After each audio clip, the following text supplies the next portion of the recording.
সদ্যই 23 তারিখ একেবারে যেখানে কালীগঞ্জ বিধানসভা উপনির্বাচনের ভোট গণনা হচ্ছিল এবং সেই দিন যে বিভৎস ঘটনা ঘটে গিয়েছে 9 বছরের তামান্না খাতুন যার মৃত্যু হয়েছে বোমার আঘাতে খুন করা হয়েছে তাকে। আজ সেই ঘটনায় আজ তামান্নার পরিবারের সঙ্গে দেখা করবেন জাতীয় মহিলা কমিশনের সদস্যরা।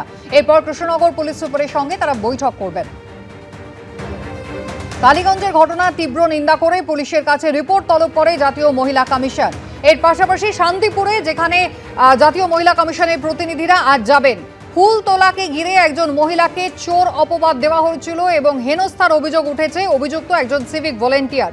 মৃতার পরিবার অভিযোগ করেছে অপমানে ওই গৃহবধূ তিনি আত্মঘাতী হন। সেই আত্মহত্যার ঘটনায় গ্রেফতার করা হয়েছে অভিযুক্ত সিভিক ভলেন্টিয়ারের দাদাকে। ক্লোজ করা হয়েছে সিভিক ভলেন্টিয়ারকে।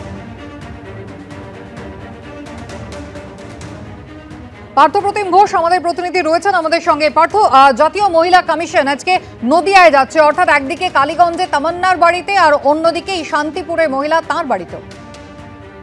একেবারে থেকে এবং কালীগঞ্জে নির্বাচনের ফল ঘোষণার দিনকে যেরকম ভাবে এক বালিকার মৃত্যুর ঘটনা ঘটে, বোমার আঘাতে মৃত্যুর ঘটনা ঘটে এবং সেই ঘটনা ইতিমধ্যে তুমি দেখেছো যে তোলপাড় পড়েছে রাজ্য রাজনীতিতে এবং সেইটার পরিপ্রেক্ষিতে কিন্তু জাতীয় মহিলা কমিশন তারা গোটা বিষয়ে অত্যন্ত ক্ষুব্ধ হয় এবং ক্ষুব্ধ হয়ে রিপোর্ট তলব করেছিল এবং পুলিশের কাছ থেকে তথ্য জানতে চেয়েছিল।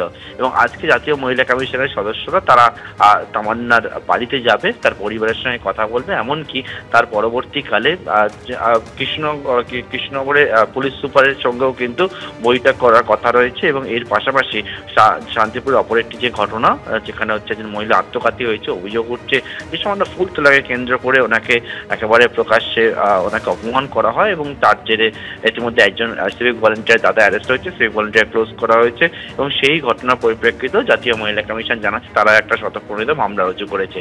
এবং এই দুটি ঘটনাতে আজকে জাতীয় মহিলা কমিশনের সদস্যরা একবারে নদিয়াতে গিয়ে পৌঁছাবে। আজকে দুপুরবেলা তামান্নার বাড়িতে প্রথমে যাবে এবং তারপরে এসপির সঙ্গে বৈঠক এবং তারপরে কিন্তু শান্তিপুরের গোটা বিষয় তাদের পরিবারের সঙ্গে কথা বলবে এই ঘটনাগুলি সম্পর্কে এবং গোটা বিষয় তামান্নার মৃত্যুর ঘটনায় কোন পর্যায়ে রয়েছে তদন্ত, কি হয়েছে, কাকে গ্রেপ্তার করা হয়েছে, কেন এখনো পর্যন্ত বাকিদেরকে গ্রেপ্তার করা হয়নি, 24 জনের নামে এফআইআর হলো, সেই সমস্ত বিষয় নিয়ে কিন্তু জানতে চাইবে জাতীয় মহিলা কমিশন। তেমনটাই আমরা জানতে পেরেছি। পার্থ, ধন্যবাদ।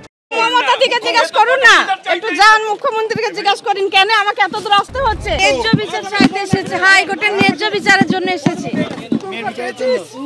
ন্যায্য বিচার, মেয়ের জন্য ন্যায্য বিচার চাই। আমার মেয়ে তামান্না, ছোট্ট তামান্না মেরে ফেলেছে, আমি ন্যায্য বিচার চাইতে এসেছি। পুলিশের কাজে সন্তুষ্ট হওয়ার চেষ্টাই তো এতদিন করছিলাম, কিন্তু পুলিশে তো সঠিকভাবে কাজটা করছে না বা করতে দিচ্ছেন না পুলিশকে।